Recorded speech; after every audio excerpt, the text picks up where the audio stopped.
Satan, often referred to as the adversary, has a vested interest in keeping individuals in a state of poverty and financial instability. This may seem like a bold statement, but it is rooted in biblical teachings and spiritual principles. According to Scripture, Satan's primary goal is to steal, kill, and destroy, and one of the most effective ways to accomplish this is by manipulating people's financial situations. When individuals are struggling financially, they are more likely to experience stress, anxiety, and feelings of hopelessness. This can lead to a breakdown in their relationships, physical health, and overall well-being. Satan feeds on this negativity, using it to further his agenda of destruction and chaos. By keeping people in a state of poverty, Satan can also limit their ability to fulfill their purpose and pursue their passions. When individuals are barely scraping by, they are less likely to take risks, pursue their dreams, or make a meaningful impact in their communities.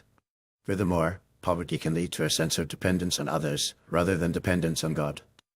When people are struggling financially, they may turn to the government, friends, or family members for support, rather than seeking guidance and provision from a higher power. This can lead to a cycle of entitlement and expectation, rather than a mindset of faith and trust.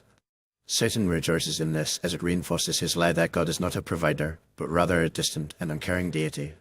In addition to these spiritual implications, poverty can also have a significant impact on an individual's mental and emotional health. Financial stress can lead to feelings of shame, guilt, and inadequacy, which can be devastating to a person's self-esteem and confidence.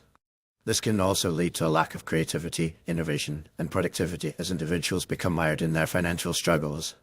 Satan loves to see people stuck in this rut as it prevents them from reaching their full potential and living a life of purpose and fulfillment. So, how can individuals fight against Satan's plan to keep them poor? First step is to recognize the spiritual nature of the battle. It is essential to understand that financial struggles are not just a practical issue, but also a spiritual one.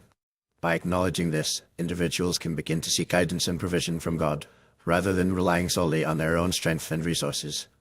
Another critical step is to develop a mindset of faith and trust. This involves believing that God is a provider and that He wants to bless and prosper His children. It also involves trusting that God will guide and direct individuals, even in the midst of financial uncertainty.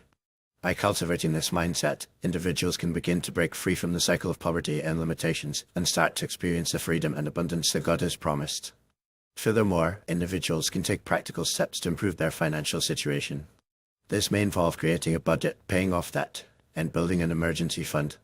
It may also involve developing new skills, pursuing new opportunities, and taking calculated risks.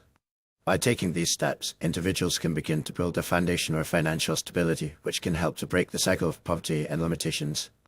Ultimately, the key to fighting against Satan's plan to keep individuals poor is to recognize the spiritual nature of the battle, develop a mindset of faith and trust, and take practical steps to improve their financial situation. By doing so, individuals can begin to experience the freedom, abundance, and fulfillment that God has promised, and live a life that is not limited by financial struggles. As the Scripture says, "You will know the truth, and the truth will set you free." By knowing the truth about Satan's plan to keep us poor, and by trusting in God's provision and guidance, individuals can begin to break free from the cycle of poverty and live a life of purpose, abundance, and fulfillment.